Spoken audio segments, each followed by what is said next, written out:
A informação que eu quero trazer para você aqui no nosso programa, recebendo você de todo o Brasil, é bombástica. Advogado rebate post do STF que exalta a liberdade de imprensa no Brasil. Não há o que comemorar. O especialista em liberdade de expressão, um dos primeiros casos da leva atual de censura no Brasil, André Marsiglia, rebateu um post do Supremo Tribunal Federal, STF, que comemorava o Dia Mundial da Liberdade de Expressão. Marsiglia lembra que defendeu a revista Cruzoé no caso da censura imposta pelo ministro Alexandre de Moraes em 2019, quando proibiu a publicação da reportagem O Amigo do Meu Pai, sobre a ligação do ministro Dias Toffoli do STF com Luiz Inácio Lula da Silva e a Odebrecht, principal empreiteira envolvida no escândalo de corrupção investigada pela Operação Lava Jato. O advogado lembra que o caso da revista Cruzoé ainda está sendo investigado no inquérito das fake news, procedimento aberto de ofício há mais de 6 anos, o que é uma anomalia no sistema processual brasileiro. Esse também citou jornalistas exilados, como o caso de Alan dos Santos e Oswaldo Eustáquio, que está respectivamente nos Estados Unidos e na Espanha. Os dois países são democracias consolidadas, negaram pedidos de extradição feitos por Alexandre de Moraes.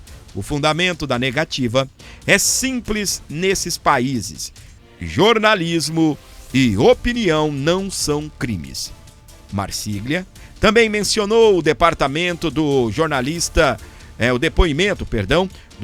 americano Glenn Greenwald à Comissão de Segurança da Câmara, na qual disse que pode estar sendo investigado a mando de Moraes por seu trabalho de jornalista. Foi o primeiro advogado dos inquéritos das fake news, defendendo a Cruzoé e seu fundador na censura do STF. Ambos ainda estão nos inquéritos. Começou a jornalistas exilados e com contas financeiras e redes sociais bloqueadas por ordem do STF. E finalizou: não há nada a comemorar hoje no STF.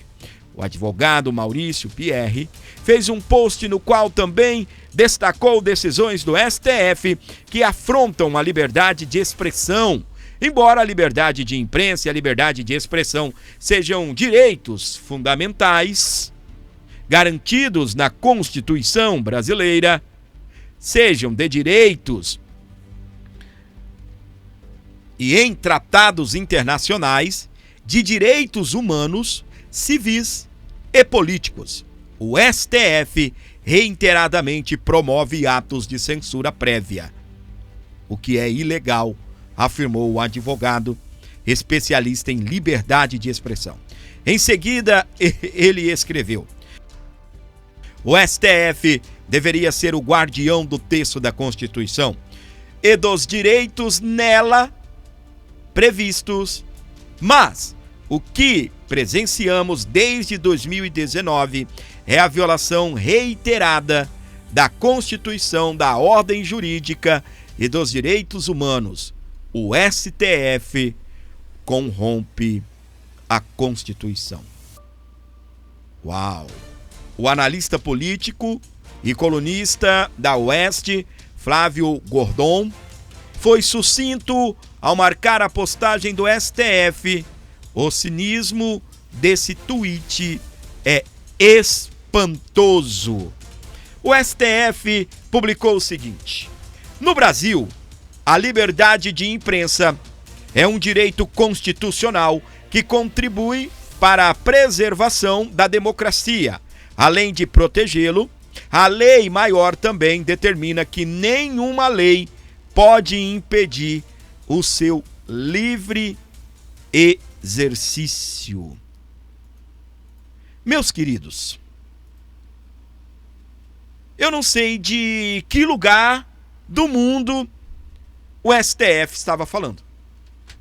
Do Brasil? Será que eles têm a certeza que estavam falando de liberdade de imprensa e que estava se referindo ao Brasil? Guarde a informação. A revista Cruzoé, em 2019, publicou, tá bem? Deixa eu só confirmar que isso foi 19, tá? Para não errar, tá bem? Só isso, 19. A decisão da corte em 2019, tá? Que impuseram censura a jornalistas. Vocês se lembram muito bem, ou se você não sabe, você vai ficar sabendo, que em 2019 houve um caso de censura no Brasil a uma revista em circulação, onde esta mesma revista foi obrigada a recolher os exemplares impressos e já em circulação nesse país. Você não ouviu errado, não. A matéria tratava do amigo do meu pai, em referência a Dias Toffoli. O que o Dias Toffoli fez? Chamou Alexandre de Moraes, criou o tal inquérito das fake news e entregou nas mãos do Alexandre de Moraes. Fábio, o que tem de errado aí? O STF não pode criar inquérito de ofício. Inquérito, ele tem que ser feito através de uma denúncia da PGR. E nós temos, nesse momento, o inquérito das fake news. Nós temos também o próprio inquérito, não, nós temos uns 2 ou 3 inquéritos, se vocês me perdoem, tá bem? O nosso foco hoje é esse das fake news, tá? Que foi aberto de ofício no STF, tá bem? Aí eu pergunto pra você, meu querido. Aí fica fácil, não é? Abrem um inquérito sem serem provocados pela PGR, que não tem denúncia da PGR, não é o PGR que está denunciando, é o próprio ministro que é investigador, denunciador, julgador, e em alguns momentos a própria vítima. E aí, o que acontece? Eles veem aquela mesma galera que bateu palma para a camisa vermelha da seleção brasileira, aqueles que vão às ruas pedir o fim da escala 6x1, vão gritar anistia não, e aí o STF acha que está com essa bola toda. E vem dizer que existe liberdade de expressão, liberdade de imprensa no país. Uma pesquisa, essa aqui é de março, final de março, tá? Pesquisa Futura.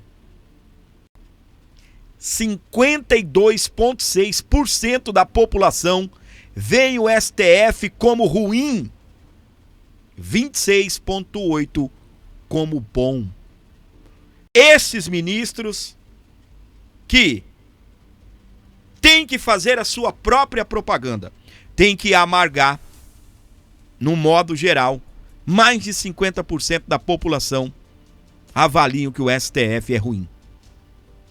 Fábio, os outros 47,4% avaliam como bom? Não, só 26,8%, tá bem? 26,8%.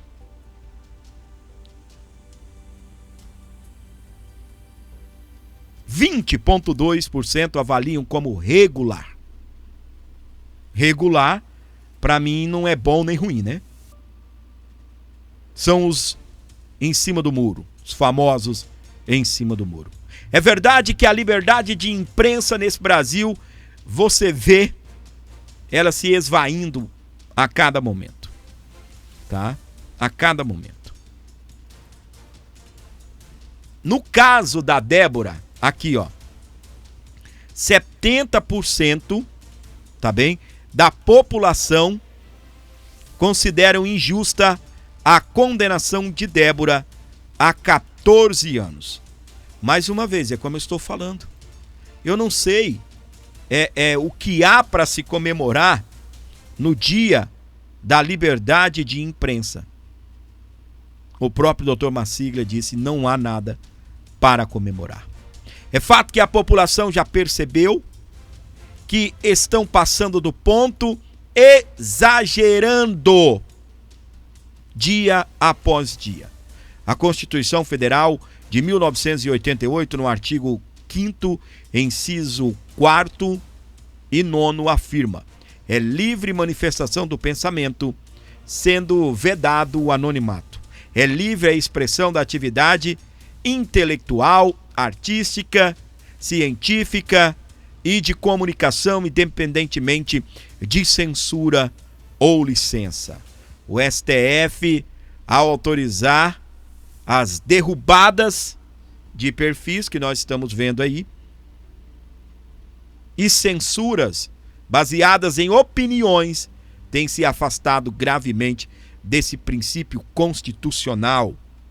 Não cabe ao judiciário decidir o que pode ou não ser dito dentro do debate público democrático.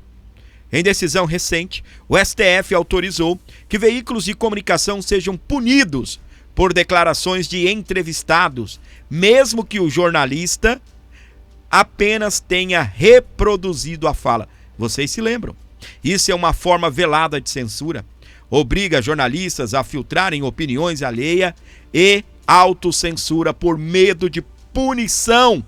Vai contra o próprio espírito de liberdade de imprensa. Casos como o bloqueio do X, o antigo Twitter, e tentativas de bloqueios de Rumble mostram a disposição do STF de impedir a livre circulação de ideias nas plataformas. Só corrigindo, casos de tentativa não, né? O caso de bloqueio do Rumble.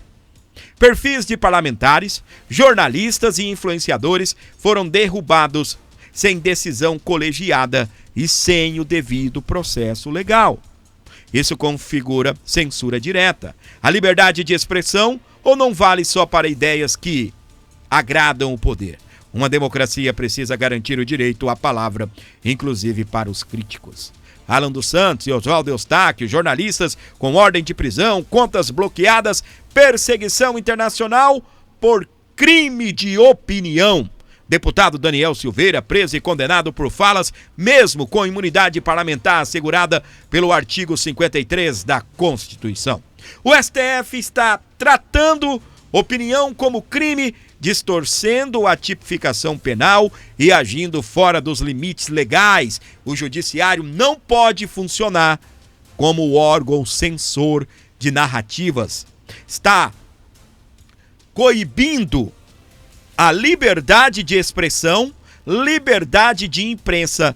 E no dia da liberdade de imprensa,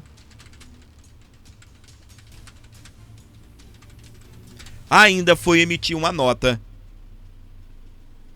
dizendo que no Brasil o STF luta para manter a liberdade de imprensa.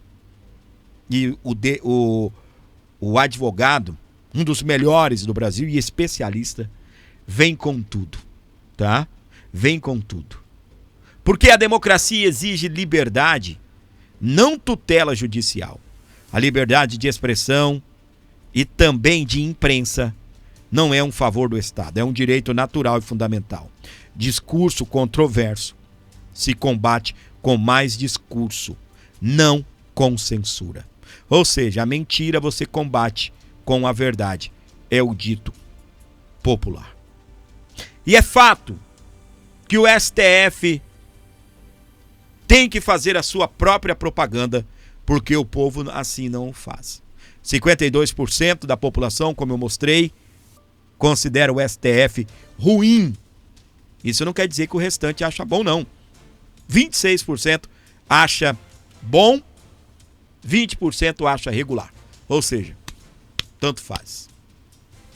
70% da população foram contra as penas impostas a Débora dos Santos. 70%. Como eu disse para você, o STF não é uma instituição que a população confia na aplicação de penas, na aplicação de censura, coibindo liberdade de expressão, liberdade de imprensa. Há de se imaginar que eu sou completamente favorável a qualquer tipo de liberdade. A liberdade de expressão e a liberdade de imprensa. Parabéns aos profissionais da imprensa brasileira que vêm lutando. Aqueles que trazem a verdade sobre tudo, surfando na onda, lutando para tentar trazer a notícia séria, sabendo que no Brasil a liberdade de imprensa ela tem sido cerceada e o advogado explodiu contra o STF. Não há o que comemorar. Mas aos guerreiros, aqueles que lutam a cada dia pela liberdade de imprensa, os queridos jornalistas, os parlamentares que lutam por liberdade de imprensa, todo brasileiro que luta por liberdade de imprensa, que luta por liberdade de expressão, parabéns pelo dia 3 de maio de 2025, sábado passado, último sábado, pelo dia da liberdade de imprensa no Brasil. Infelizmente não há o que comemorar. Nós temos poucos que ainda lutam para fazer um jornalismo sério, sobretudo sem a lacração de jornalistas, blogueiros do PT. Esses que fazem, tá? Esses que fazem, tá bem? Desse Brasil um lixo vergonhoso. A imprensa às vezes é até destaque internacionalmente, tá? É destaque internacionalmente, tá bem? E eu preciso muito de você para ajudar a financiar esse canal, tá bem? Preciso muito que você colabore com o nosso programa. O Pix está aqui, 1195-275-3898. Você ajuda o meu canal, você fortalece o nosso programa, tá bem? Então ajude, colabore com o nosso programa, tá? Deixe o seu like e comente. O número do seu like é muito importante. Deixe o seu like e comente o número do seu like, tá bem? Representante da gestão Trump virá ao Brasil para discutir sanções a Moraes. Está chegando. É nesta segunda-feira, tá bem? E a mídia, como eu disse para você, né? Tem uns aí que distorcem. E nesse caso aqui foi a vez do Poder 360, tá bem? Estados Unidos negam que representante irá ao Brasil para discutir sanções a Moraes. Mais uma vez, eu vou acionar o deputado federal Eduardo Bolsonaro para falar sobre esse assunto. Você que está torcendo, está esperando a vinda, tá bem, do representante dos Estados Unidos, não caia em mídia que anda mentindo por aí. Ele está chegando e, segundo o Eduardo, ele vai sim discutir sanções a Alexandre de Moraes. Do Jamil Chad, ele fala aqui que ele na chamada ele fala que o governo Trump desmente Eduardo Bolsonaro. Aí você vai ler a nota é da assessoria de imprensa da Embaixada dos Estados Unidos no Brasil. Opa, vamos lá. Não vou nem entrar no mérito agora de quem é Jamil Chad, mas é o cara que celebrou quando o Bolsonaro perdeu, no melhor estilo Rede Globo, se abraçando nos bastidores do Jornal Nacional. Mas o Jamil Chad, quando ele publica essa matéria, ele fala assessoria de imprensa da Embaixada dos Estados Unidos no Brasil. Os Estados Unidos, o governo Trump, já enviou um novo embaixador para o Brasil? Não. Então, o corpo diplomático da Embaixada Americana no Brasil ainda é da administração Biden? Sim. Primeiro, morreu por aqui já essa história. Mas como se isso não bastasse, é claro, né, que eu vou ser procurado para tratar de agendas das pessoas conservadoras, mais à direita, né? Falei com uma pessoa dentro do State Department, não vou falar quem é, por razões óbvias, mas se você seguir na matéria aqui do Jamil Chad, ele fala que em abril, uma outra missão também buscou áreas de aproximação entre Brasil e Estados Unidos, principalmente diante da ação da Casa Branca contra gangues estrangeiras. Também em abril, a polícia americana anunciou a prisão de 18 brasileiros sob a suspeita de participar das ações do PCC em território americano. É a Operação Take America Back. Algo, né? Aí eu pergunto para vocês ficaram sabendo em abril de alguma aproximação do governo americano com o governo brasileiro? Será que teve uma visita de autoridades americanas ao Brasil e todo mundo comeu bola, ninguém noticiou? Pelo amor de Deus, né, Jamil Chad? Mas nada melhor do que o tempo. Eu adoro esse tipo de matéria. Por quê? Porque algumas pessoas, normalmente que não acompanham política, elas podem imaginar que uma matéria que saiu aqui no UOL, né, ou de repente o UOL Folha, que ela possa ter algum tipo de credibilidade. Mas depois, quando os fatos se verificam, acaba ficando muito claro e notório que quem tem a razão não é o UOL, a Folha, e o Jamil Chad acaba dragando, de maneira genérica, todos os seus colegas jornalistas para o fosso da descredibilidade. Isso daí fica muito a cargo da grande imprensa, né? Não é o caso de vocês aqui do 4x4, da Revista Oeste, Timeline, e dentre outras pessoas que estão principalmente nas redes sociais. Mas, de fato, só para finalizar, Lacombe, eu fico imaginando, se o Trump vai mandar ao Brasil uma delegação para tratar especificamente de crime organizado, por que não mandou, por exemplo, o Maurício Claver Carone, que é o chefe do State Department para a América Latina e é o protagonista da decretação do Trem da Aragua, que é aquele grupo venezuelano, como organização terrorista, e tratou de levar esses criminosos venezuelanos presos nos Estados Unidos para o presídio do Bukele, o CECOT, o Centro de Confinamento contra o Terrorismo. Então fica claro que essa conversa do Jamil Chad é para boi dormir. E isso daí vai ser uma pá de cal ainda quando eles encontrarem o Jair Bolsonaro. Porque se é para tratar de segurança, uma parceria de Estados Unidos com o Brasil na área de segurança, que eles também vão tratar, tá? Vai ter gente do State Department percorrendo outras cidades para além de Brasília, sim, para tratar desse assunto. Mas não é possível que a gente imagine só este assunto vindo o maior especialista da área de sanções do governo Trump para o Brasil, né?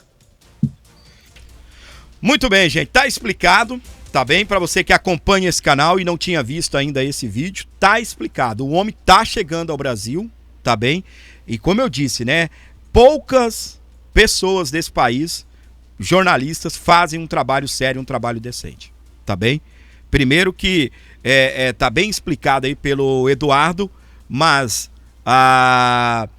o representante, né, a embaixada do Brasil, a embaixada americana no Brasil ainda é composta por um representante que é lá do... Ai, gente, perdão. Ainda é o embaixador indicado, tá bem? Indicado por Joe Biden, não Donald Trump. Não sei se ele vai trocar, tá bem? E se assim o fizer, tomara que coloque alguém decente lá, tá? É alguém que comemorou quando o Lula venceu as eleições e é alguém esquerdista que contra Bolsonaro e com certeza contra a família Bolsonaro, tá certo? Meus queridos, para você que está nos acompanhando, eu falei aqui sobre o Toffoli, não é? Olha isso daqui, ó. Toffoli beneficiou 28 estrangeiros ligados à Odebrecht com anulação de 28 provas. Entendimento do ministro do Supremo Tribunal Federal ajudou pessoas de diversos países como Panamá, Peru, Equador, Colômbia, Holanda e Argentina. É o ministro que foi citado e hoje julga as operações da Lava Jato. Brasil estranho, não é? Desde 2023, o ministro Dias Toffoli, do Supremo Tribunal Federal, STF, anulou provas contra 28 estrangeiros investigados por corrupção em processos ligados à Odebrecht, conforme o levantamento feito pelo jornal A Gazeta do povo. A justificativa para a anulação em razão da alegação de que a empresa sofreu coação para firmar acordo de leniência de modo a comprometer a validade das provas obtidas. Essas decisões impactaram a cooperação jurídica internacional do Brasil e impediu atos de cooperação e instrução no país. Entre os beneficiados pelo entendimento de Toffoli estão políticos, empresários de diversos países como Panamá, Peru, Equador, Colômbia, Holanda, Argentina, México, Austrália, Espanha e também a Suécia. Apesar disso, as anulações brasileiras não garantiram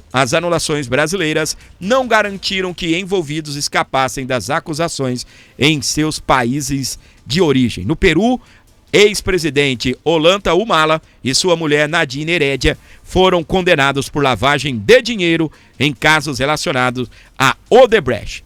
Toffoli anulou provas contra Humala em agosto de 23, mas isso não impediu que a justiça peruana de prosseguir com as condenações.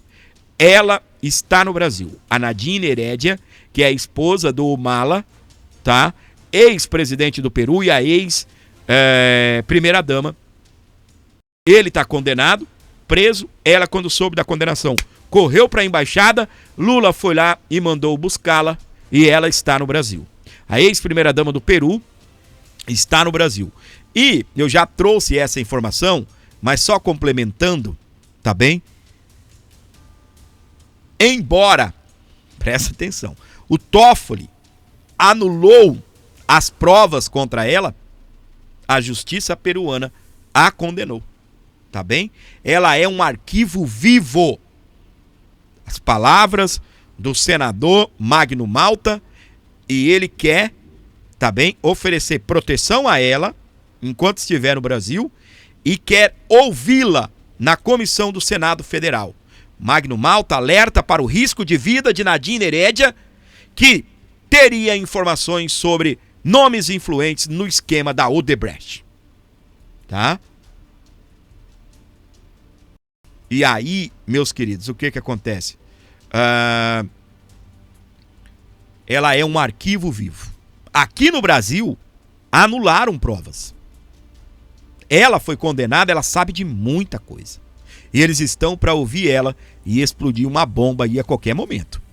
Deputado pede que PGR investigue asilo a ex-primeira-dama no Peru. Tá? Então, isso daqui, gente, provocou uma bomba no Brasil. Sobretudo, só para você que não está acompanhando, né?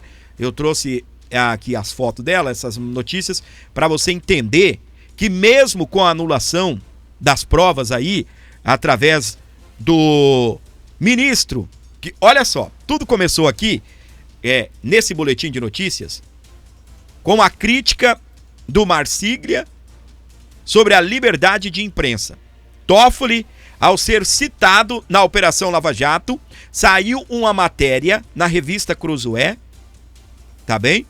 Aí criou-se o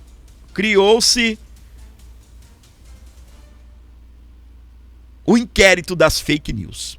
Nessa situação, tá? Que ele foi citado como amigo do meu pai, tiveram que recolher as reportagens, tirar do ar as notícias, não se falar nisso. Aí, desde 23, Toffoli, que foi citado como amigo do meu pai, vem destruindo as provas da Lava Jato. Inclusive, anulou todas as provas contra Lula. Tá bem? Anulou todas as provas contra Lula. Tomara que o Senado Federal consiga tirar de Nadine Heredia alguma coisa, tá bem? Sei lá, o que dá para se fazer com as informações dela. A gente luta por justiça nesse Brasil. A gente luta para que vagabundos condenados, para que políticos bandidos, políticos que assaltam esta nação, tá? A gente luta para que haja justiça de verdade e que as pessoas paguem pelos seus crimes. Infelizmente, Brasil, terra de ninguém, não é? Para você ligado aqui comigo, comenta o número do seu like e se der, colabore com o Pix para ajudar o programa, tá bem? Para ajudar o programa, tá bom? Estou muito feliz em ter você por aqui. Compartilhe e nos ajude. 11952753898. Dá essa moral pra gente, tá bom? Notícias boas. Nós teremos a presença do representante dos Estados Unidos no Brasil, tá bem? Tratando sim de todos esses assuntos que a embaixada americana disse, mas que também tratará de sanções, conforme reconfirmado por Eduardo Bolsonaro, que foi procurado pelos departamentos aí dos Estados Unidos para essa conversa prévia, tá? O que ninguém atentou, e eu não vi o Eduardo também falando, suponhamos que ele venha ao Brasil apenas para tratar de assuntos referentes à segurança pública. E sanções aí, ó, aos traficantes, narcotráfico, essas coisas. O porquê que ele vai falar com o Bolsonaro? O porquê que ele vai ter uma reunião com o Bolsonaro? Pois é, meus queridos. A batata tá assando. Eduardo Bolsonaro desmentiu. Conforme eu disse para você, eu sou favorável à liberdade de imprensa, liberdade de expressão. Mas nesse Brasil tem muito jornalista precisando ter vergonha na cara e fazer o seu trabalho com mais responsabilidade acima de tudo, tá? Contribua com o meu programa, ajude o meu canal. 11952753898. Colabore, tá bem? Mande o Pix de qualquer valor, precisamos da sua ajuda.